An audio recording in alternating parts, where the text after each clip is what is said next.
Saudações a todos. Mais uma vez estamos aqui reunidos e eu agradeço a cada um de vocês, agradecendo a Deus, aos bons espíritos que nos intuem nesses estudos. Nós vamos hoje retomar e continuar o estudo do o Livro dos Espíritos.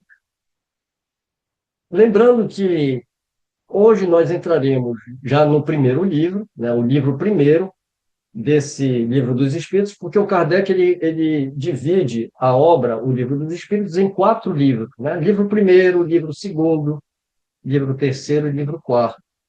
Alguns tradutores traduzem como primeira parte, segunda parte, talvez porque pareça até mais compreensível quando a gente fala parte, né? E livro, né, dá uma impressão de outro livro, mas o Kardec ele divide dessa forma, livro primeiro até o quarto. Quando a gente vai olhar para as obras fundamentais, as outras que vieram após o Livro dos Espíritos, fica até compreensível porque o uso desse termo, livro primeiro e segundo. Porque cada livro desse vai ser desenvolvido com mais profundidade, com mais amplitude, vai explorar mais esses assuntos nas outras 4 obras fundamentais. Lembrando que esse livro primeiro, ele é a base, né, para ser desenvolvido esses assuntos em a Gênese, os milagres e as predições, né, segundo o Espiritismo. Nós trouxemos aqui uma apresentação que eu quero compartilhar com vocês, que é uma introdução ao nosso estudo.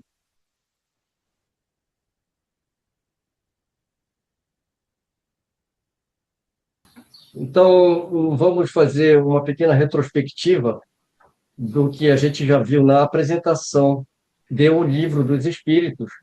Esse estudo foi gravado e está disponível na nossa página do YouTube, que é só para a gente refrescar a nossa memória. Então, o Livro dos Espíritos, o primeiro Livro dos Espíritos, aquele, né, primeiro balão de ensaio com 501 perguntas, que foi lançado em 18 de abril de 1857. Nós temos aqui, então, a folha de rosto, e nós temos também a 17ª edição de 1869, que é a definitiva. Que o Kardec, ao longo dessas edições, ele vai fazendo correções, ele vai ampliando, enfim, ele faz diversas modificações. Para a gente entender melhor a cronologia dessas edições, nós trouxemos aqui, né, um breve resumo. Lembrando que a gente já viu isso aqui, é só para a gente refrescar a memória, né? As edições de O Livro dos Espíritos. Então, nós tivemos a primeira edição em 1857, que logo esgotou, e o Kardec, então, fez uma reedição. Ou seja, nós tivemos 2 edições, mas ela não houve alteração, apenas ele reimprimiu, né, a primeira edição. Então, nós temos a primeira, a segunda edição, nós temos a terceira edição, essa sim, que foi considerada, né, por Kardec, ele coloca uma nota, né, ele coloca uma nota explicando que praticamente é um outro livro. Nós também já abordamos sobre essa nota, essa questão, e logo também ele se esgotou. Então, ele lança também uma 4ª edição, que é apenas uma reimpressão da terceira. E aí a gente vai, então, para uma outra edição que ele chamou de Nouvelle Edition, né? E a 5ª edição, em 1861, sempre trazendo modificações.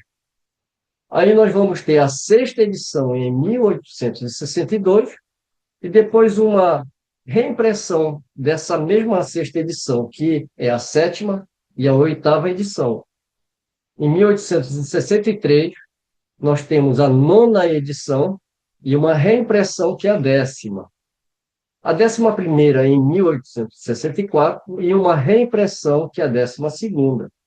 A 13ª edição de 1865, a 14ª edição de 1866, a 15ª de 1867, a 16ª de 1869. Até essa 16ª, Kardec fez várias modificações. E a 17ª é uma reimpressão da 16ª. Essas edições foram com Kardec em vida. A 17ª já é pós-morte de Kardec. Mas a gente pode dizer que continua sendo autoria dele porque é uma reimpressão de 1869.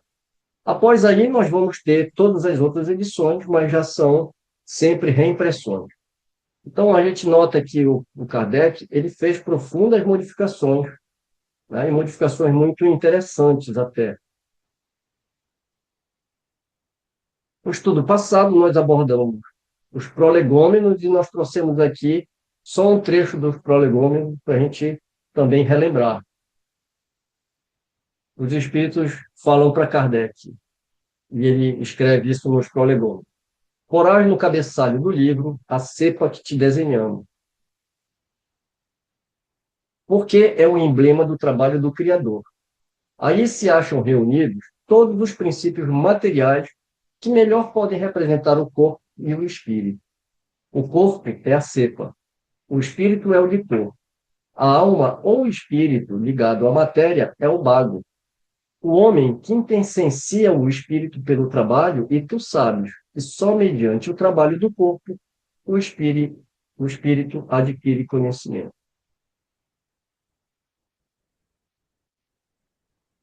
E aqui nós vamos também falar sobre as notas que Kardec vai colocar já nas edições, depois da primeira, né? Já no livro de 1018 perguntas. Aqui no lado esquerdo nós temos a primeira edição.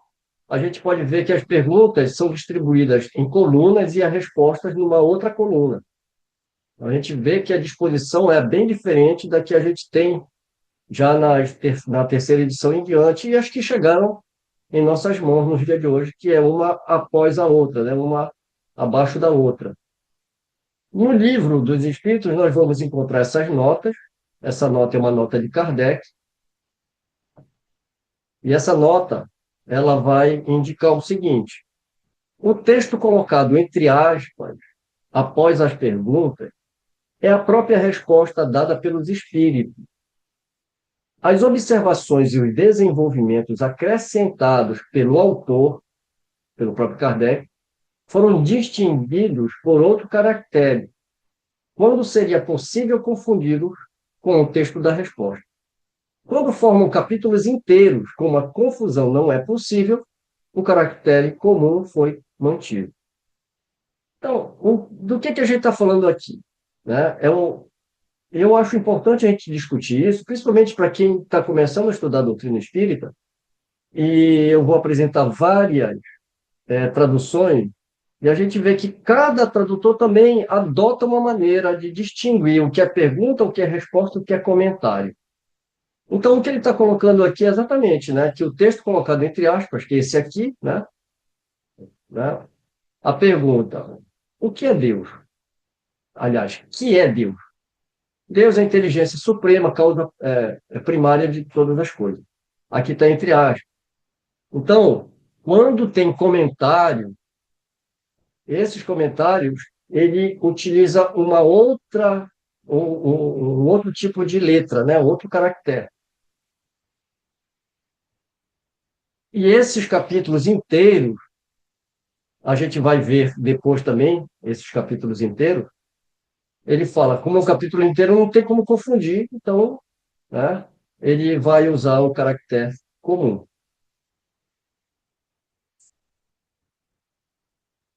Só lembrando que constou na primeira edição de 1857 uma nota de rodapé. Na pergunta 277, desculpa, deixa eu voltar só um negocinho aqui. A gente está falando aqui dessa nota, né?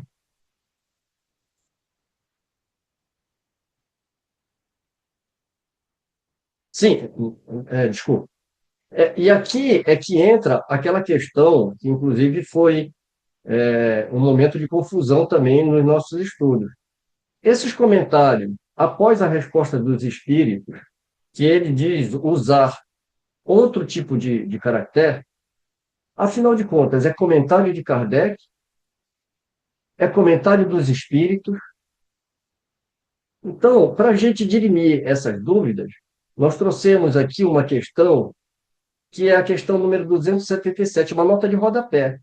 Só que essa nota de rodapé constou na primeira edição, de 1857, na pergunta 277, que é bastante elucidativa da participação de Kardec no texto do livro. Ou seja, isso vai ajudar a gente a entender, afinal de contas, de quem é essa nota, né? Então, aqui é a primeira edição, né? Nós estamos vendo aqui a primeira edição. Aqui é a nota de rodapé, tá vendo? A primeira edição aqui é o livro segundo, Leis Morais. É exatamente na pergunta 277, aqui no canto superior direito, onde está o mouse. Ele coloca uma nota aqui, e essa nota que eu vou trazer aqui, né? Antes de falar da nota, a Clarice levantou a mão.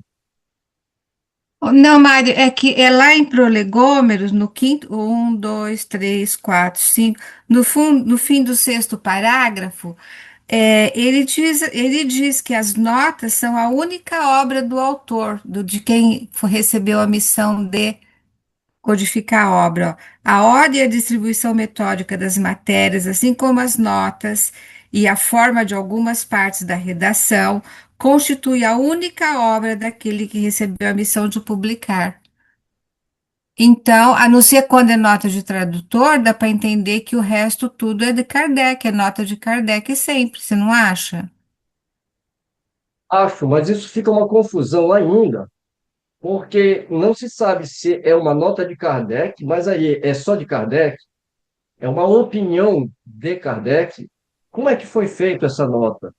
Essa nota está em prolegômenos também, né? Mas Tá. é justamente isso aqui que eu vou explorar, né? Porque, por isso que eu voltei o slide anterior, né? Porque eu fiz uma provocação no slide anterior. Afinal de contas, é de Kardec, é dos espíritos. Então, trazendo aqui essa nota de rodapé, né? Tanto dos prolegômenos também, mas olha só, nós estamos no livro segundo, que é a Leis Morais, isso na primeira edição. Então, aqui, justamente na questão 277, o Kardec coloca uma nota aqui. E a nota é a seguinte: uma modificação foi feita na disposição da matéria a partir de aqui. Então, é aqui que começa a surgir essa modificação. Depois ele vai fazer isso efetivamente nas outras edições, ou seja, nas edições já com mais de 1.018 perguntas, né? Doravante, as duas colunas farão sequência uma à outra e não apresentarão duas partes distintas. Como precedentemente, as respostas textuais dadas pelos espíritos seguem imediatamente as perguntas e são postas entre aspas. Então, é o que a gente já sabe. Pergunta, depois vem a resposta, entre aspas. O que vem após as respostas constitui o desenvolvimento do assunto emanado também dos espíritos.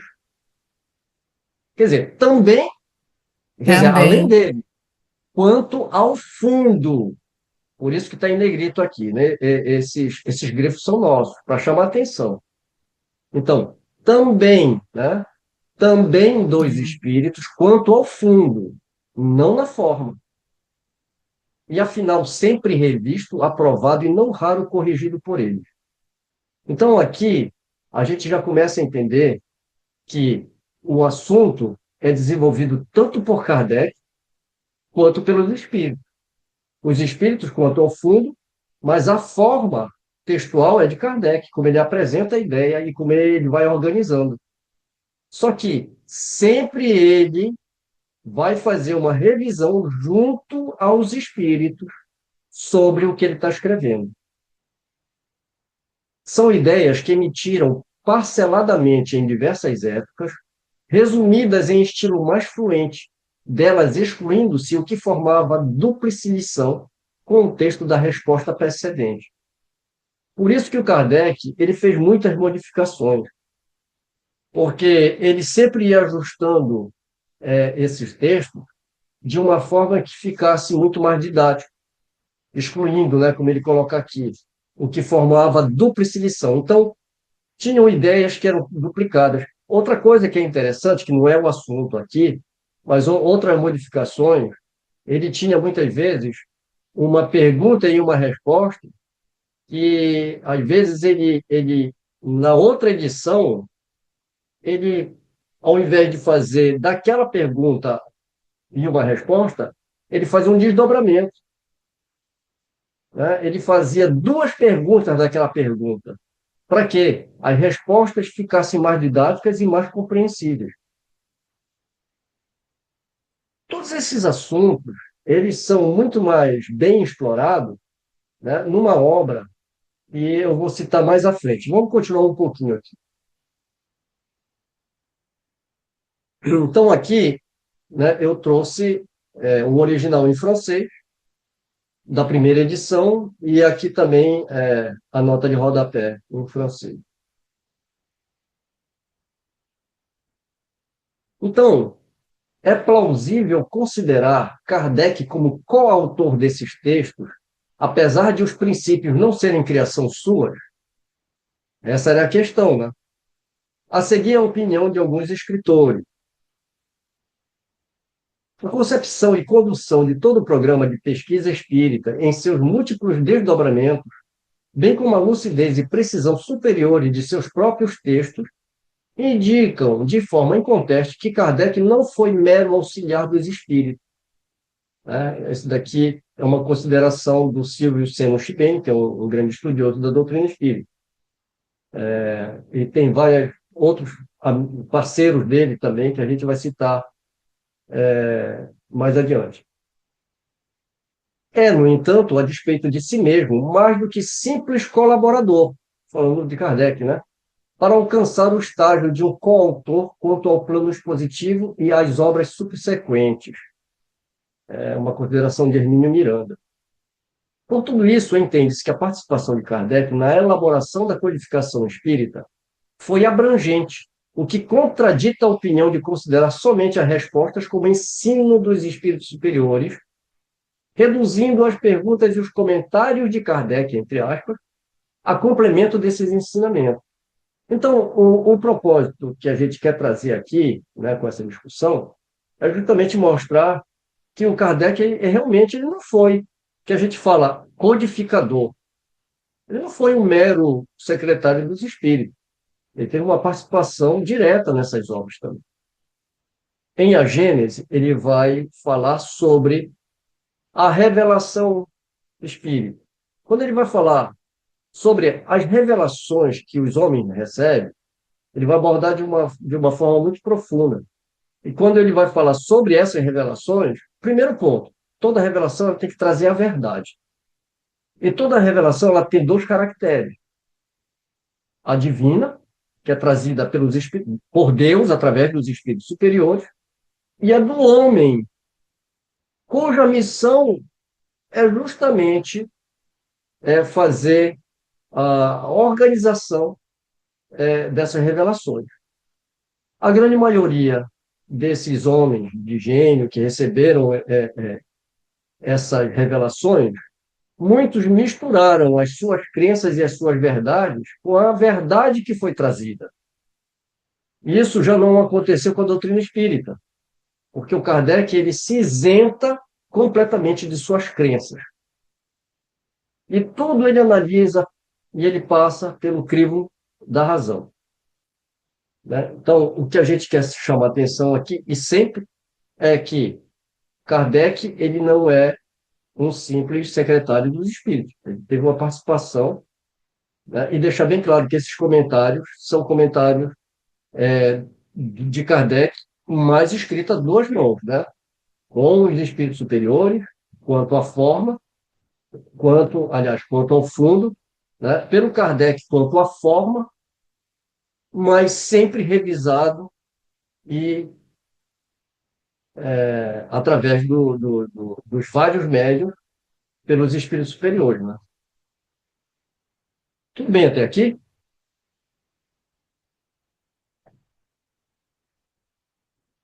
Esses ensaios teóricos fazem parte exatamente dos grandes textos que Kardec escreveu.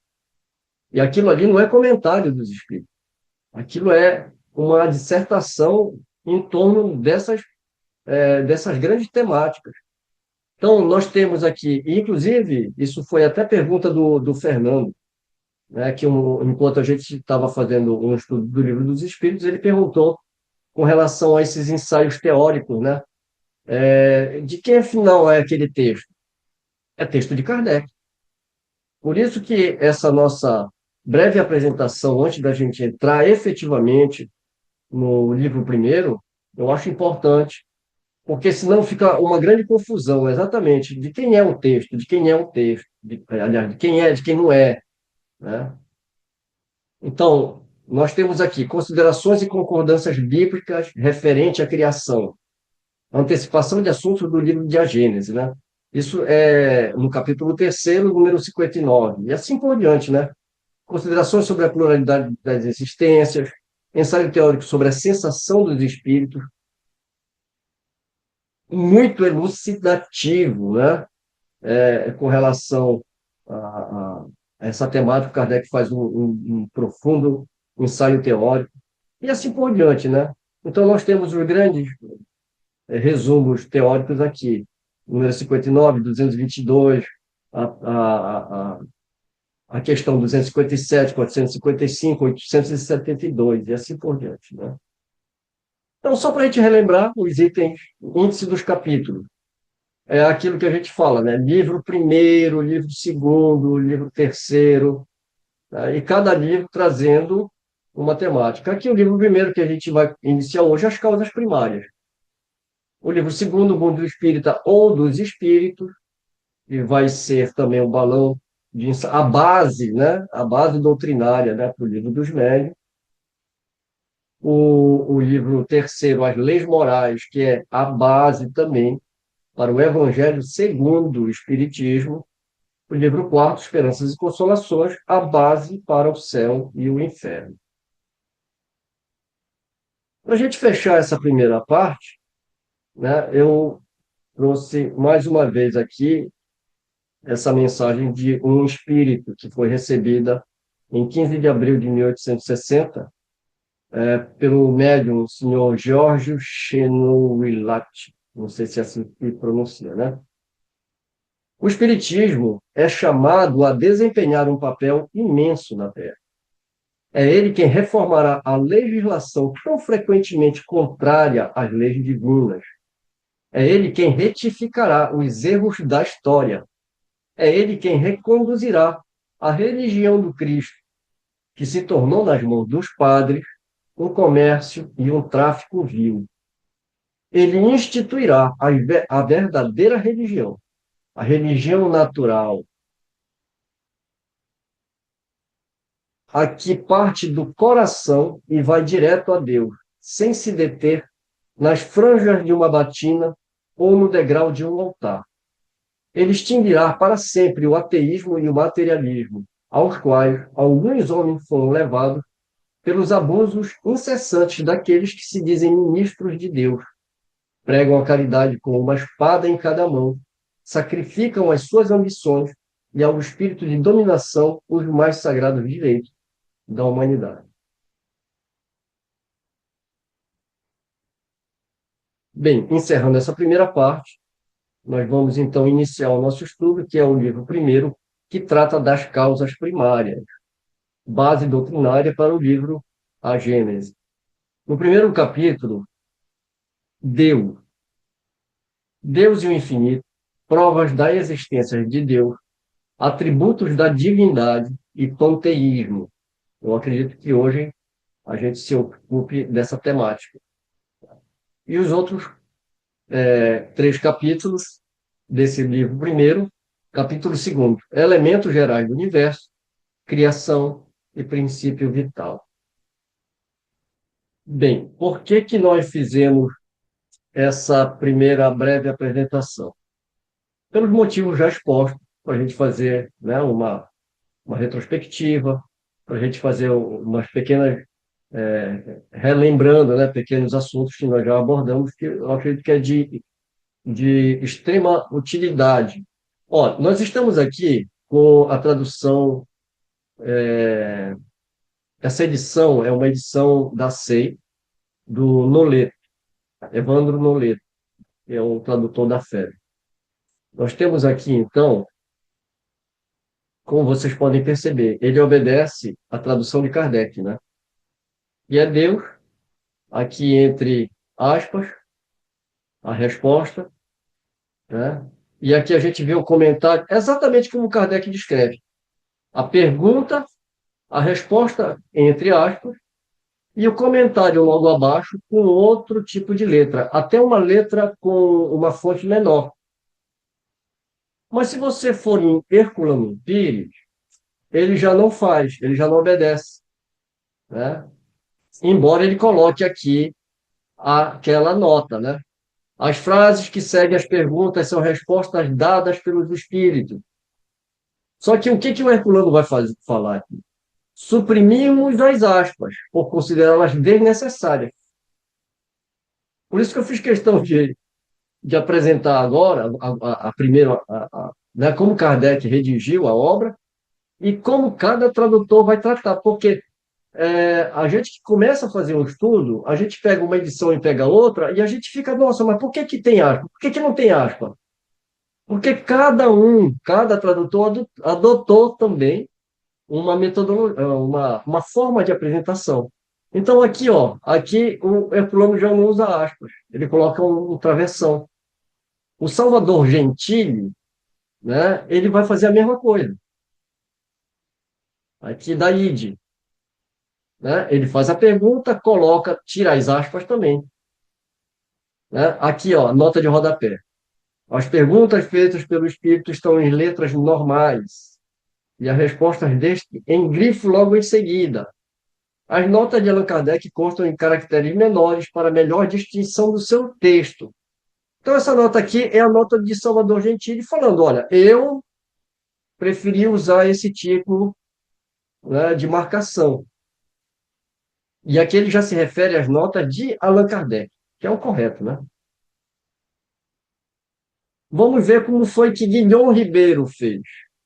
Guilhom Ribeiro fez da mesma forma que o Evandro Noleto. Aí aqui, nota de Allan Kardec. O texto colocado entre aspas, etc e tal, né? Mesma coisa. Esse livro dos Espíritos, aqui, é uma tradução do Eri Lopes. É uma tradução que ele fez e ele colocou disponível em forma digital. Eu acredito que não tenha em forma física, mas o que ele faz? Aqui, ó. O texto colocado entre aspas e seguido as perguntas e a própria resposta, né? Daqui é uma nota de Allan Kardec. Nota do tradutor. Nesta edição, as respostas dos espíritos também estão destacadas pela cor azulada. Está vendo? Né? Então, ele, além de usar as aspas, ele coloca uma cor. Porque a edição dele é digital. Permite isso, né? E os comentários e desenvolvimentos feitos por Allan Kardec estão em fonte de letra em tamanho menor em relação ao texto comum, além de uma tonalidade mais clara. Então, aqui ele já adota um outro padrão visual também, né? Pela cor. O Cláudio Damasceno, né? O Cláudio Damasceno, ele coloca até uma nota antes aí. Algumas explicações para tornar mais fácil a leitura de O Livro dos Espíritos. As perguntas formuladas estão por Kardec aos Espíritos em negrito, imediatamente após o número de cada questão. A resposta dada pelos Espíritos está logo abaixo, e os comentários feitos por Kardec estão em itálico e assim identificados. Comentário de Kardec. Então, aqui, o Damasceno usa outro tipo de marcação. Em negrito, que é Deus. Resposta sem aspas, sem nada. né? Comentário de Kardec, né?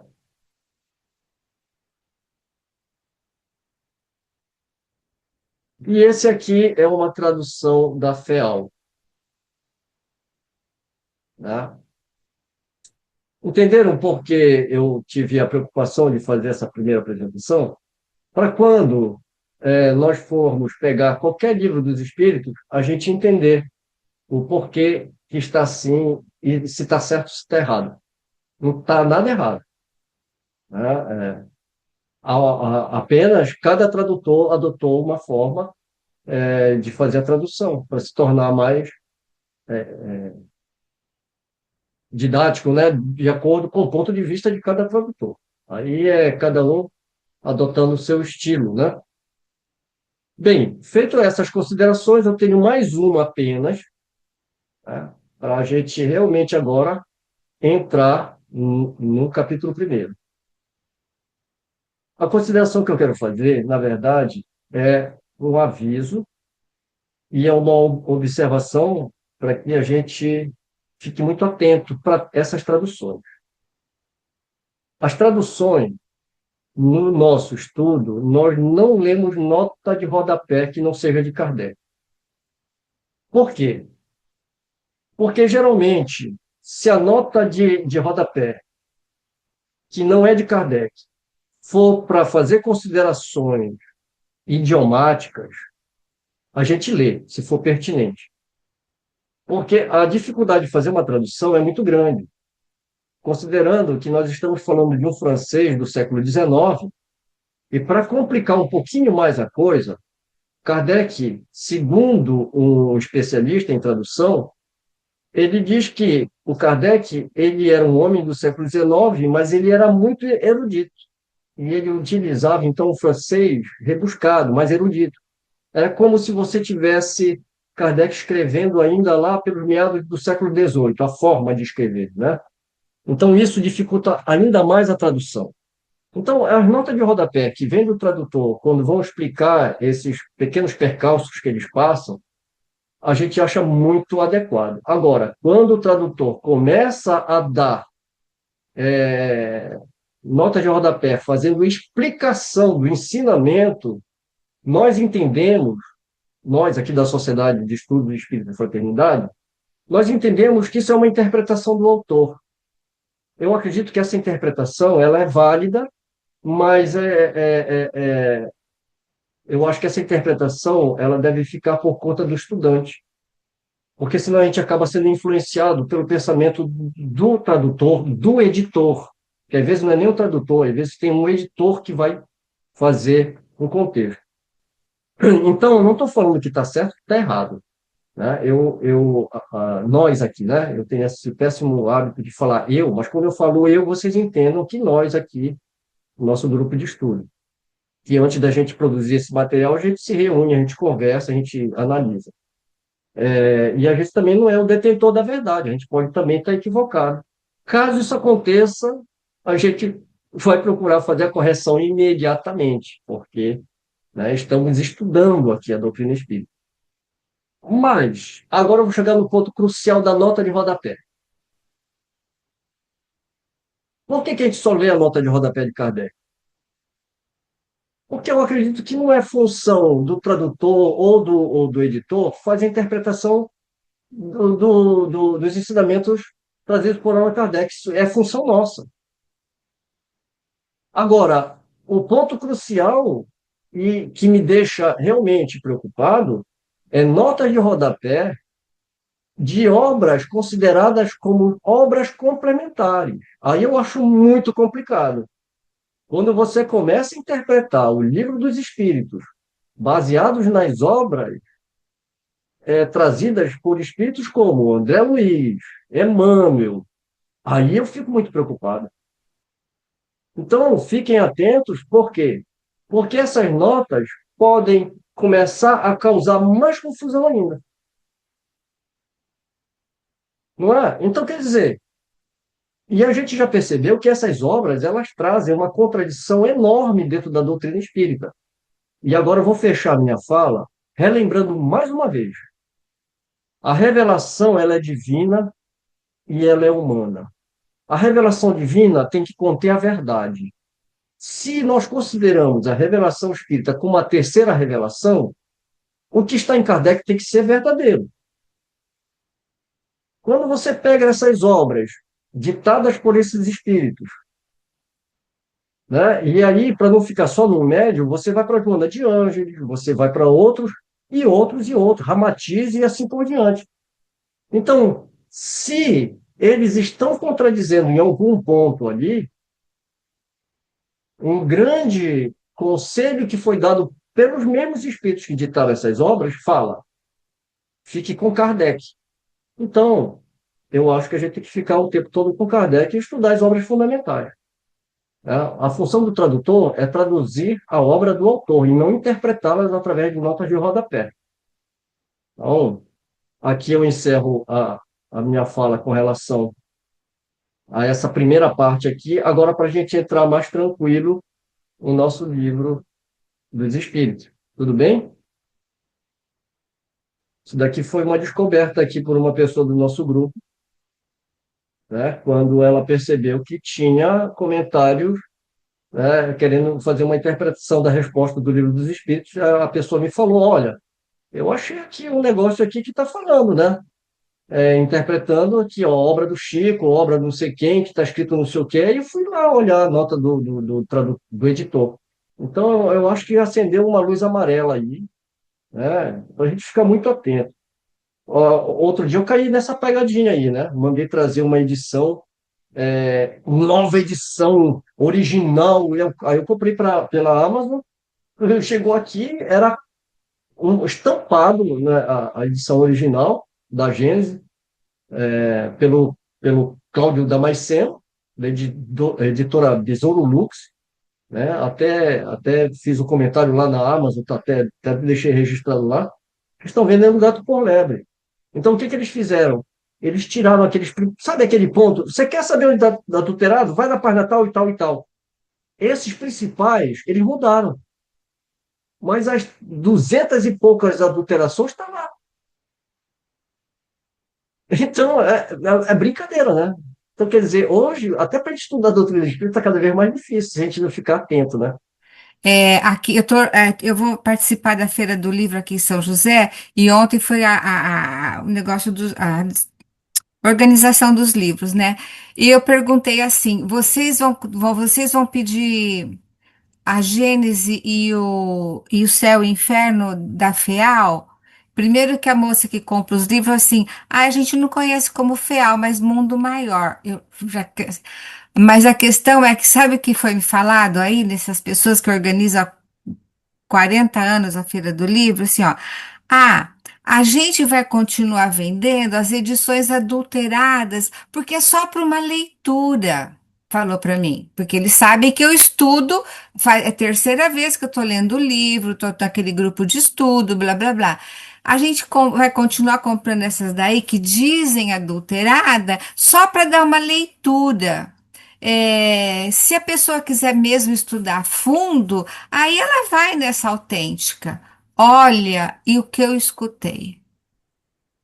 Então, Mari, a gente vai continuar sofrendo, vendo essas edições adulteradas, cada dia com a capa mais bonita, as capas dos livros estão lindíssimas, você quer comprar todos pela capa, mas enfim, é isso. O Livro dos Espíritos, né? Aí a pessoa me avisou, aqui da sociedade, né? Uma das meninas me avisaram, e eu falei: não, vamos ver. Aí eu tomei um susto, porque o camarada está fazendo o quê? Ele está interpretando Kardec através das obras do Chico. E eu já tinha ouvido uma promessa dessa, só que eu não acreditava que isso ia acontecer. E o pior é que já está acontecendo. A gente está trabalhando com uma coisa que é uma coisa seríssima. A gente está trabalhando com ideias. Ideias mudam o mundo. Ou ela te escraviza, né? Dependendo de como você faz uso disso. Daí agora começam a fazer essa distribuição de livros com obras interpretadas do Chico Xavier. Isso não tem cabimento. Eu escrevi um pequeno ensaio aí, publiquei no Facebook, a respeito dessas colônias espirituais. E um determinado trecho colocam lá, que realmente tem muitos ensinamentos bons, edificantes. Mas isso só não justifica, né, a gente absorver todas as ideias estapafúrdias que estão nessas obras, porque não passa pelo crivo da razão. Então é aquela coisa da meia-verdade, sabe? Que o diabo saiu distribuindo mentira pela terra junto com o assistente. O assistente jogou uma meia-verdade, ele. Aliás, o diabo jogou uma meia-verdade e o assistente disse: olha, mestre, o senhor jogou uma meia-verdade. Aí disse: não, não te preocupa, que isso é pior do que uma mentira. Né? Por quê? Porque a meia-verdade te compra, porque tem palavras bonitas ali, edificantes, mas te dão um ensinamento totalmente contrário ao que é o Espiritismo. E olha, você vê que isso é sorrateiro, né? Porque às vezes a gente não percebe e a gente começa a ler aquela coisa, a gente começa a absorver, daqui a pouco a gente está com esses conceitos arraigados. Pega uma pessoa que estudou a vida inteira no centro espírita, sem ter nunca lido um livro de Kardec, senta e conversa com ela sobre o espiritismo e tenta tirar da cabeça dela que não existe umbral, que não existe isso, que não existe. É uma luta quase infindável. Às vezes você vai ter que esperar uma reencarnação. Porque o conceito está tão arraigado, né, que a pessoa não consegue mais acreditar em outra coisa. Então, o que a gente está tentando fazer aqui é um exercício sobre a nossa inteligência a partir do nosso raciocínio, né?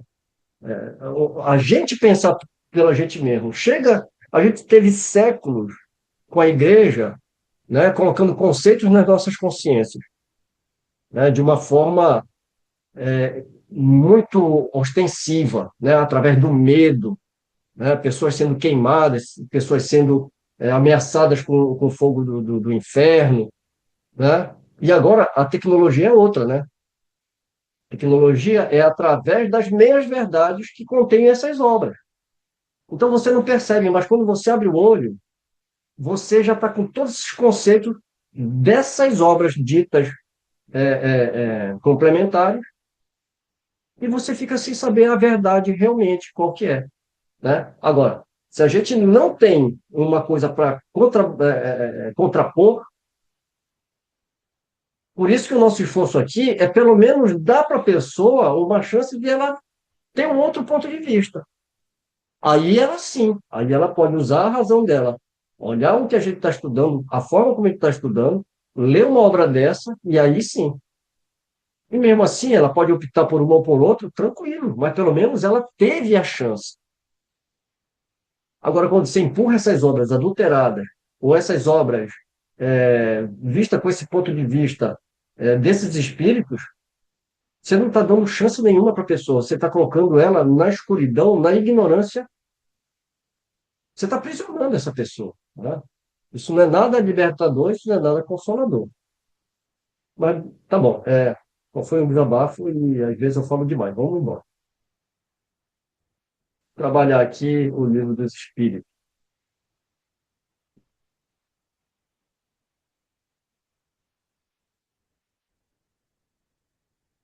Bem, nós temos várias traduções aqui.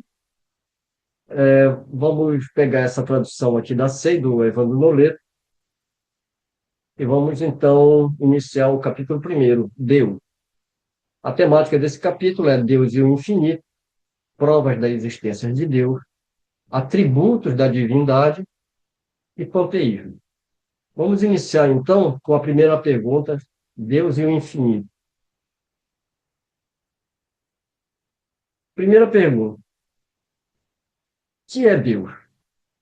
Deus é a inteligência suprema, causa primária de todas as coisas. E aqui tem uma nota de rodapé, que é aquela nota que nós fizemos a abertura aqui, né? Já está bem explicado. O texto colocado entre aspas, em seguida as perguntas e a própria resposta que os espíritos deram. Distinguiu-se com letra menor as notas e explicações aditadas pelo autor, por Allan Kardec, sempre que havia possibilidade de confundi-las com o texto da resposta. Quando formam capítulos inteiros, não sendo impossível a confusão, conservou-se a letra comum, que são aqueles ensaios teóricos que têm 2, 3 páginas, né? É isso que ele se refere. Bem, isso aqui já acredito que já está bem entendido, né? É, uma coisa que é interessante, né? É uma coisa que já está bem batido aqui, né? Eu acho que já está bem entendido. E essa pergunta de Kardec, ela é muito importante como ele fez a pergunta. Porque ele não pergunta quem é Deus. Porque, na verdade, a gente aprende, né, que Deus nos criou a sua imagem e semelhança. No entanto, a gente considera Deus aquele homem, né, aquele velho de barba branca. Isso até é retratado nas pinturas, né, de Da Vinci e por aí vai. Então, na verdade, quando a gente dá as nossas características não só físicas para Deus através de pinturas, mas também nós tivemos na primeira revelação de Moisés um Deus que também tinha uma característica humana. Ele se aborrecia, ele tinha ciúme dos outros deuses. Então, nós antropomorfizamos Deus. Essa palavra complicada de pronunciar, né? Ou seja, nós é que demos a nossa imagem e semelhança para Deus.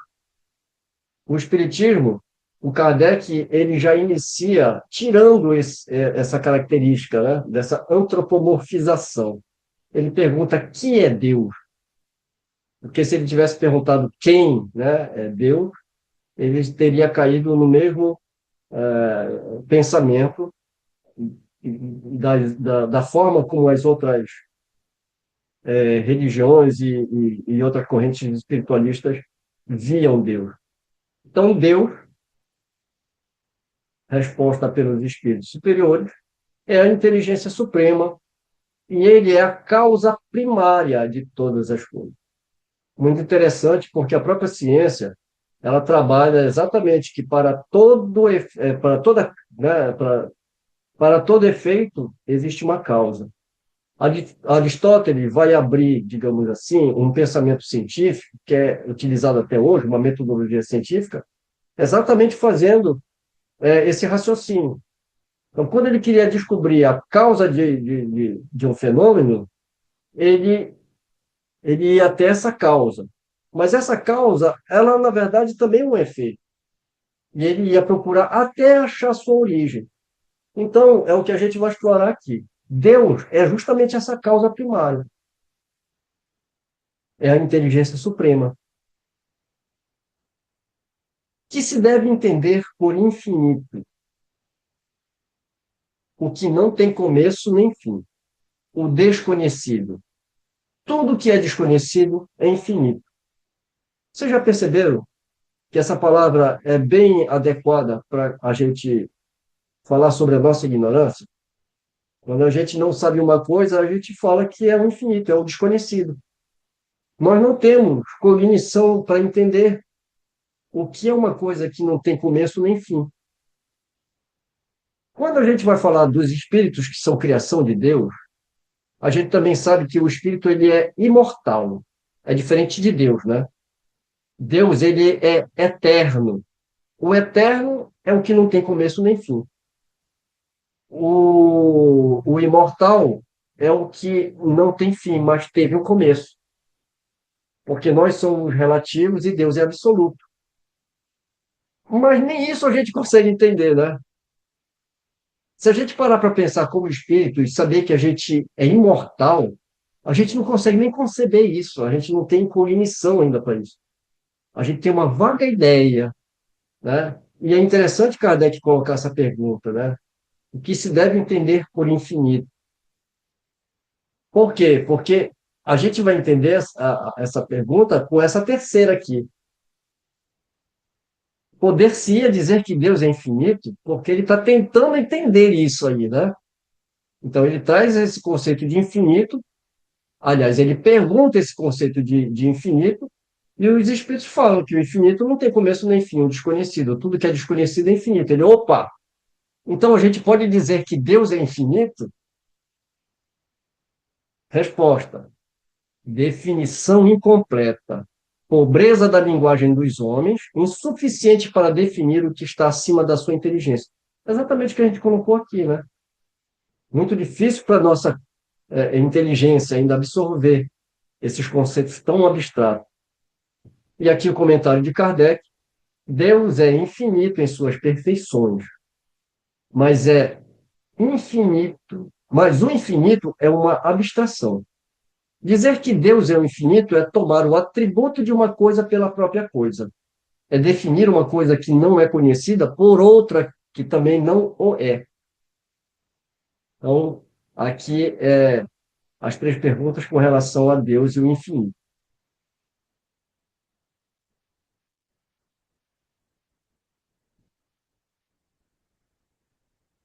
Vamos para outro tema: provas da existência de Deus. 4. Onde se pode encontrar a prova da existência de Deus? No axioma que aplicais às vossas ciências. Não é efeito sem causa. Procurai a causa de tudo o que não é obra do homem, e a vossa razão vos responderá. É, eu coloquei aqui só o conceito de axioma. Axioma é uma proposição evidente por si mesma, que se aceita como verdade básica sem necessidade de demonstração. É um princípio fundamental a partir do qual se constroem raciocínios, teorias ou sistemas lógicos. É só para trazer o conceito de axioma, né? Comentário de Kardec. Para crer em Deus, basta lançar os olhos sobre as coisas, as obras da criação. O universo existe, logo tem uma causa. Duvidar da existência de Deus seria negar que todo efeito tem uma causa e avançar que o nada pode fazer alguma coisa. Sim, que consequência se pode tirar do sentimento intuitivo que todos os homens trazem em si da existência de Deus? Que Deus existe. Pois, de onde lhes viria esse sentimento se não se apoiasse em alguma coisa? É ainda uma consequência do princípio de que não é efeito sem causa. Sexto, o sentimento íntimo que temos da existência de Deus não seria fruto da educação e das ideias adquiridas? Se assim fosse, por que os vossos selvagens teriam esse sentimento? É uma bela resposta, né? Porque aqui a gente pode pensar só no homem civilizado que recebeu esses ensinamentos. Mas aqui os espíritos fazem uma proposição com relação aos selvagens, né? E esses selvagens que não receberam essa educação e essas ideias, né? Por que eles teriam esse sentimento? Comentário de Kardec. Se o sentimento da existência de um ser supremo fosse apenas produto de um ensino, não seria universal. E, como sucede com as noções científicas, só existiria nos que houvessem podido receber esse ensino. 7. Poder-se-ia encontrar nas propriedades íntimas da matéria a causa primeira da formação das coisas? Mas então, qual seria a causa dessas propriedades? É preciso sempre uma causa primeira. É o que a gente estava falando sobre, né, você buscar a, a causa desses efeitos. Achado a causa, você começa a analisar que essa causa também é um efeito. O que provocou isso? Então, não é só encontrar na propriedade íntima da matéria essa causa, né, como se fosse obra de tudo, como ele coloca, né? Mas então qual seria a causa dessa propriedade? E aqui um comentário. Atribuir a formação primeira das coisas às propriedades íntimas da matéria seria tomar o efeito pela causa, pois essas propriedades são em si mesmas um efeito que deve ter uma causa.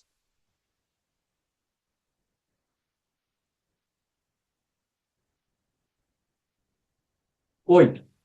Se pensar da opinião que atribui a formação primeira a uma combinação fortuita da matéria, ou seja, ao acaso. Outro absurdo. Que homem de bom senso pode considerar o acaso como um ser inteligente? E, além disso, o que é o acaso? Nada. Comentário. A harmonia que regula as forças do universo revela combinações e propósitos determinados e, por isso mesmo, denotam um poder inteligente. Atribuir a formação primeira ao acaso seria um contrassenso, pois o acaso é cego e não pode produzir os efeitos que a inteligência produz. Um acaso inteligente já não seria acaso.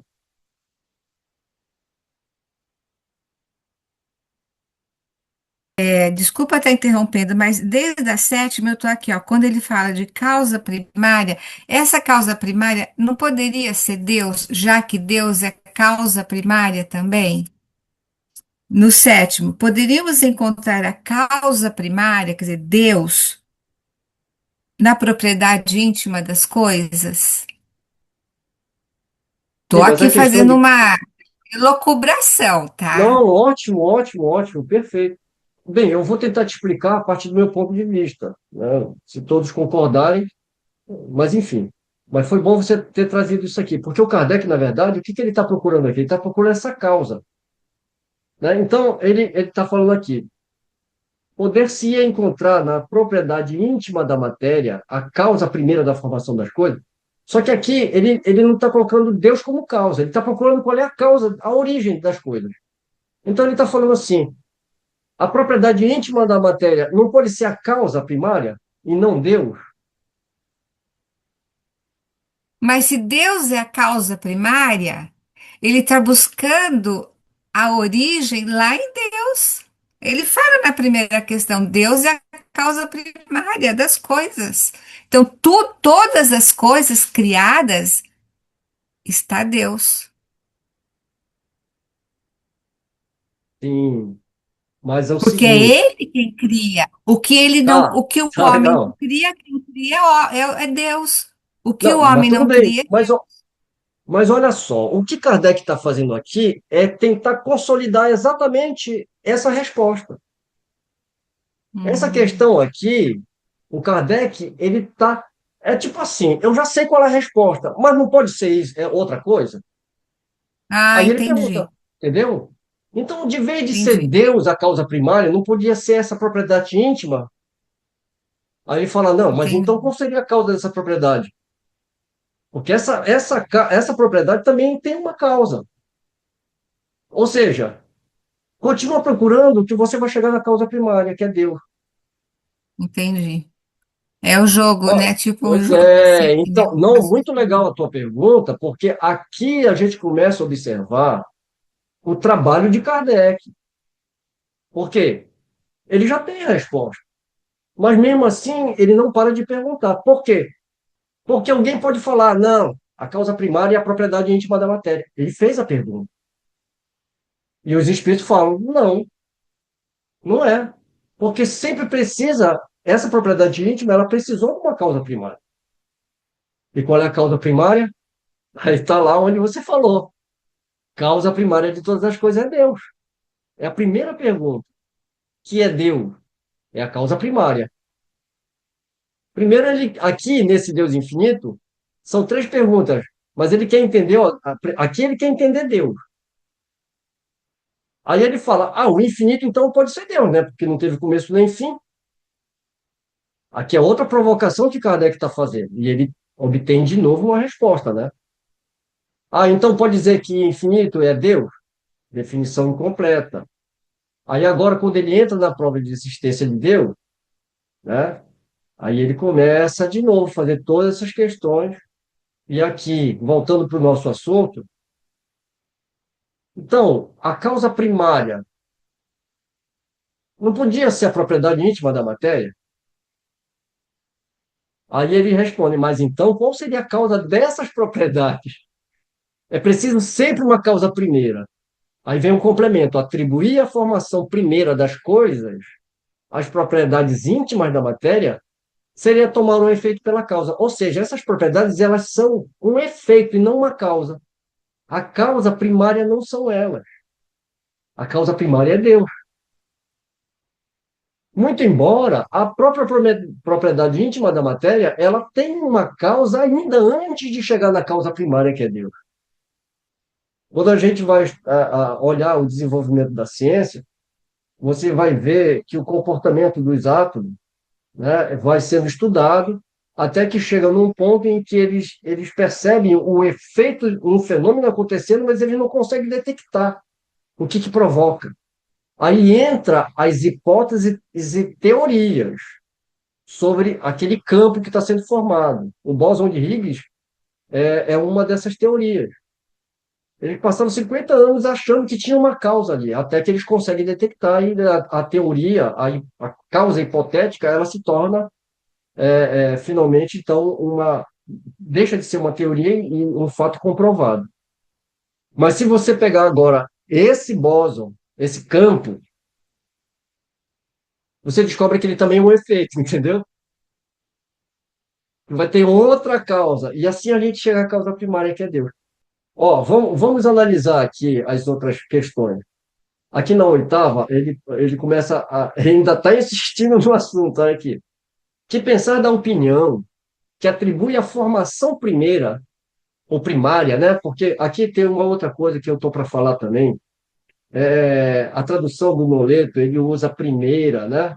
Na verdade, é uma questão até. Como é que a gente fala no português? Uma questão de síntese, né? Semântica. Semântica, obrigado, querida. É uma questão de semântica, né? Ele opta por falar primeira. Eu prefiro primária, né? Mas tá tudo certo. Tanto que pensar da opinião que atribui a formação primeira a uma combinação fortuita da matéria, ou seja, ao acaso. Outro absurdo. Que homem de bom senso pode considerar o acaso como um ser inteligente? E além disso, o que é o acaso? Nada. Aí vem o comentário. A harmonia que regula as forças do universo revela combinações e propósitos determinados e, por isso mesmo, denota um poder inteligente. Atribuir a formação primeira ao acaso seria um contrassenso, pois o acaso é cego e não pode produzir os efeitos que a inteligência produz. Um acaso inteligente já não seria acaso. Você vê a beleza do trabalho de Kardec, porque essas provocações nós temos respostas belíssimas, né? E esse comentário aqui, como a gente vê, né, é um comentário muito pertinente. 9. Onde se vê na causa primeira uma inteligência suprema e superior a todas as inteligências. Tendes um provérbio que diz: pela obra se conhece o autor. Pois bem, vede a obra e procurai o autor. É um orgulho que gera a incredulidade. O homem orgulhoso nada admite acima de si, e é por isso que se julga um espírito forte. Pobre ser, que um sopro de Deus pode abater. Comentário. Julga-se o poder de uma inteligência pelas suas obras. Não podendo nenhum ser humano criar o que a natureza produz, a causa primeira é, portanto, uma inteligência superior à humanidade. Quaisquer que sejam os prodígios realizados pela inteligência humana, ela própria tem uma causa, e quanto maior for o que realize, tanto maior há de ser a causa primeira. Essa inteligência superior é que é a causa primeira de todas as coisas, seja qual for o nome pelo qual o homem a designe. Agora nós vamos entrar em atributos da divindade, ou seja, atributos de Deus. Isso aqui também é uma temática muito importante, porque depende do Deus que você crê, isso tem consequências profundas em nossas vidas. E eu vou deixar um comentário para quando a gente entrar nas perguntas, nas perguntas que são adequadas para esse comentário. Vou guardar aqui. Atributos da divindade. 10. Pode o homem compreender a natureza íntima de Deus? Não. Falta-lhe, para tanto, um sentido. A gente não tem ainda, né, uma evolução suficiente, né, uma cognição suficiente para entender, né, compreender essa natureza íntima de Deus. 11. Mas o Kardec deve ter ficado pensando, né? Poxa, a gente não vai conhecer nunca, né? Então ele pergunta: será dado um dia ao homem compreender o mistério da divindade? Quando seu espírito não estiver mais obscurecido pela matéria e pela sua perfeição, perdão, quando seu espírito não estiver mais, quando seu espírito não mais estiver obscurecido pela matéria e pela sua perfeição, se houver aproximado de Deus, então o verá e o compreenderá. Comentário.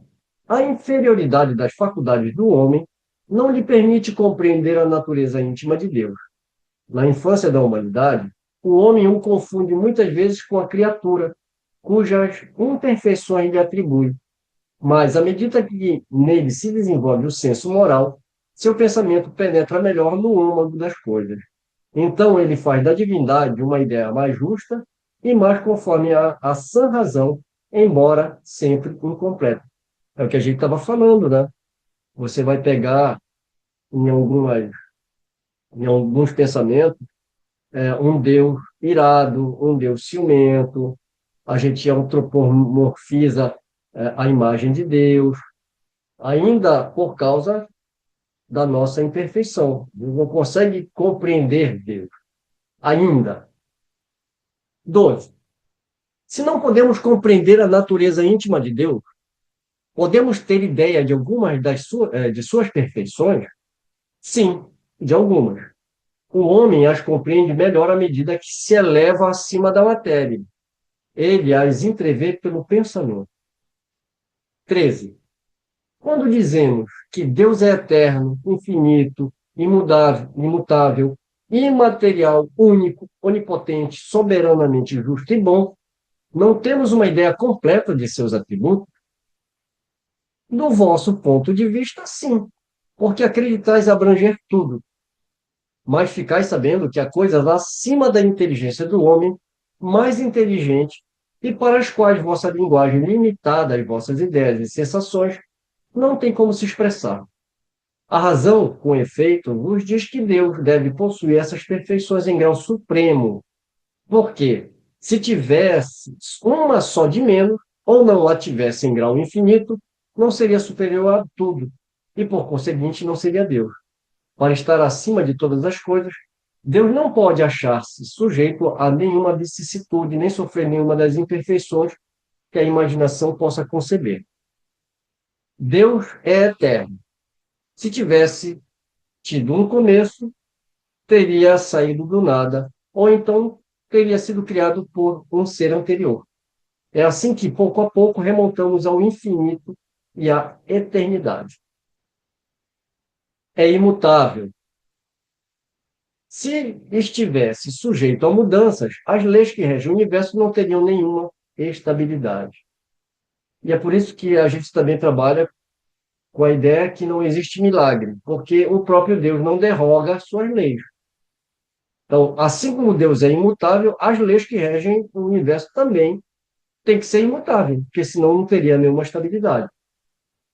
É imaterial, isto é, sua natureza difere de tudo o que chamamos matéria.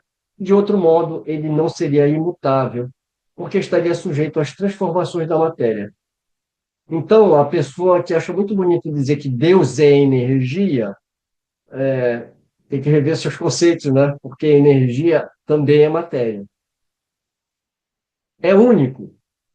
Se houvesse muitos deuses, não haveria unidade de vistas, nem unidade de poder na ordenação do universo. É onipotente, porque é único. Se não tivesse soberano poder, algo, algo haveria mais poderoso ou tão poderoso quanto ele. Não teria, assim, feito todas. É onipotente, porque é único. Se não tivesse o soberano poder, algo haveria mais poderoso ou tão poderoso quanto ele. Não teria, assim, feito todas as coisas, e as que não tivesse feito seriam obras de outro Deus. É soberanamente justo e bom. A sabedoria providencial das leis divinas se revela nas menores como nas maiores coisas. E essa sabedoria não permite, se duvide, nem da sua justiça, nem da sua bondade. Então, eu grifei aqui duas vezes, né? Destaquei e grifei o soberanamente justo e bom. Porque qual é o Deus que nós acreditamos? Esses atributos, eles estão aqui no início do livro dos Espíritos, justamente indicando toda uma concepção que a doutrina espírita nos traz para a nossa vida. Se eu acredito que Deus é soberanamente justo e bom, ele não pode admitir, nós não poderíamos admitir que houvesse uma injustiça nas nossas vidas. Porque se eu considero uma agonia, uma desgraça que eu esteja vivendo, uma injustiça, isso vai de encontro ao Deus que nós acreditamos. Então, há de haver uma razão para as nossas angústias, os nossos sofrimentos. E aqui, Kardec vai, neste livro, nos outros capítulos, trabalhar a ideia dessa justiça através do quê? Da reencarnação, principalmente. E aí a gente vê que as reencarnações, elas são solidárias entre si. Capítulo 5º do Evangelho segundo o Espiritismo. Bem-aventurado os aflitos. Causas atuais das aflições. Vai trabalhar que nem tudo é do passado, tudo é às vezes é consequência dessa vida mesmo. O que nós não achamos nessa vida, por exemplo, uma criança que nasce doente, causas anteriores, estamos falando de reencarnação, né? Então, a nossa compreensão vai mais além. Então, se a gente tem um Deus que é justo e bom, nós não podemos admitir que o que acontece nas nossas vidas é uma injustiça. A partir do momento que nós temos consciência dessas causas, a gente se posiciona melhor em relação às nossas vidas e como nós vamos nos comportar diante das aflições da vida. E a gente vê que muitas dessas aflições são margens para que pessoas cometam suicídio, né, tenham vários tipos de comportamento, porque não há um entendimento. Há uma revolta contra Deus e vários outros problemas que a gente vai ter quando a gente não compreende essas leis. E aqui, Kardec está só no esquenta, né?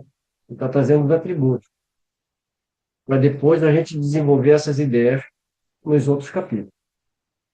Bem, para encerrar esse capítulo, nós temos aqui uma última temática, que é o panteísmo. Bem, eu trouxe só um conceito de panteísmo aqui. Panteísmo é uma doutrina filosófica e religiosa segundo a qual Deus e o universo são a mesma realidade. Em vez de conceber Deus como um ser pessoal distinto do mundo, como nas religiões monoteístas clássicas, o panteísmo afirma que Deus está em tudo ou é tudo. Essa palavra vem do grego pan, que significa tudo, e theos, que significa Deus. Panteos, panteísmo. Então vamos lá. 14. Deus é um ser distinto, ou seria, segundo a opinião de alguns, a resultante de todas as forças e de todas as inteligências do universo reunidas. E olha aqui, né, Clarice e todos. Aqui, mais uma coisa, né? Por quê? Porque existem essas outras formas de pensamento, né? Outras correntes, né? Então, ele quer saber sobre essa natureza de Deus. Então, aí ele traz essa ideia do panteísmo. Daí a pergunta, né? Que ele fala, Deus é um ser distinto, ou seria, segundo a opinião de alguns, a resultante de todas as forças, de todas as inteligências do universo reunidas? Que é a ideia do panteísmo, né? Aí os espíritos vão responder, se fosse assim, Deus não existiria, porque seria efeito e não causa. Ele não pode ser ao mesmo tempo uma coisa e outra. Deus existe, disso não poder duvidar, e é o essencial. Crede-me, não vales além. Não vos percais no labirinto de onde não poderíeis sair. Isso não vos tornaria melhores, mas talvez um pouco mais orgulhosos, porque acreditaríeis saber, quando na realidade nada sabeis. Deixai, pois, de lado todos esses sistemas. Tendes muitas coisas que vos tocam mais diretamente, a começar por vós mesmos. Estudai as vossas próprias imperfeições a fim de vos desembaraçardes delas, o que vos será mais útil do que quererdes penetrar o que é impenetrável. 15. Que pensar da opinião, segundo a qual todos os corpos da natureza, todos os seres, todos os globos do universo seriam partes da divindade e constituiriam, pelo seu conjunto, a própria divindade, ou seja, que pensar da doutrina panteísta? Não podendo fazer-se Deus, o homem quer ao menos ser uma parte dele. Ou seja, ao menos ser uma parte do próprio Deus. E aqui ele toca de novo na questão do orgulho, né? 16. Os que professam essa doutrina pretendem encontrar nela a demonstração de alguns dos atributos de Deus. Sendo infinitos os mundos, Deus é por isso mesmo infinito. Não existindo o vazio, ou o nada em parte alguma, Deus está em toda parte. Estando Deus em toda parte, já que tudo é parte integrante de Deus, ele dá a todos os fenômenos da natureza uma razão de ser inteligente. O que se pode opor a esse raciocínio? A razão. Refleti maduramente e não vos será difícil reconhecer o absurdo. O que Kardec fez aqui? Ele pegou todos esses conceitos, né, que traz essa ideia, mostrando, né, que esses atributos são inerentes até os atributos de Deus que ele citou lá acima, né? E aí ele pergunta, ele faz a colocação dele e pergunta, né? Esse aqui é o tal raciocínio. O que se pode opor a isso? Aí os espíritos falam, a razão. Então, é só refletir um pouco mais sobre o que você acabou de expor, que você vai reconhecer o absurdo. E aqui tem um comentário, né? Essa doutrina faz de Deus um ser material que, embora dotado de suprema inteligência, seria em escala maior o que somos em menor escala. Ora, transformando-se incessantemente a matéria, Deus, nesse caso, não teria nenhuma estabilidade e estaria sujeito a todas as vicissitudes, mesmo a todas as necessidades da humanidade. Faltar-lhe-ia um dos atributos essenciais da divindade, a imutabilidade. Ó, aqui ele já até aponta, né? Está faltando um atributo lá, que Deus é imutável. Não se podem conciliar as propriedades da matéria com a ideia de Deus sem que ele fique rebaixado em nosso pensamento. E nenhuma sutileza de sofisma conseguirá resolver o problema da sua natureza íntima. Não sabemos tudo o que ele é, mas sabemos o que ele não pode deixar de ser. E o sistema acima está em contradição com as suas propriedades mais essenciais. Confunde o Criador com a criatura, exatamente como se quiséssemos que uma máquina engenhosa fosse parte integrante do mecânico que a concebeu. A inteligência de Deus se revela em suas obras como a de um pintor no seu quadro, mas as obras de Deus não são o próprio Deus, como o quadro não é o próprio pintor que o concebeu e executou. Aqui nós encerramos o primeiro capítulo. No próximo estudo, nós abordaremos o capítulo 2, Elementos Gerais do Universo, que vai trazer as temáticas conhecimento do princípio das coisas, espírito e matéria, propriedades da matéria e espaço universal. Bem, então vamos fazer o nosso fechamento do estudo de hoje, agradecendo mais uma vez a participação de vocês, agradecendo a Deus, aos nossos bons amigos espirituais que estão sempre nos incluindo. E até o próximo estudo. Um beijo no coração de todos e até lá.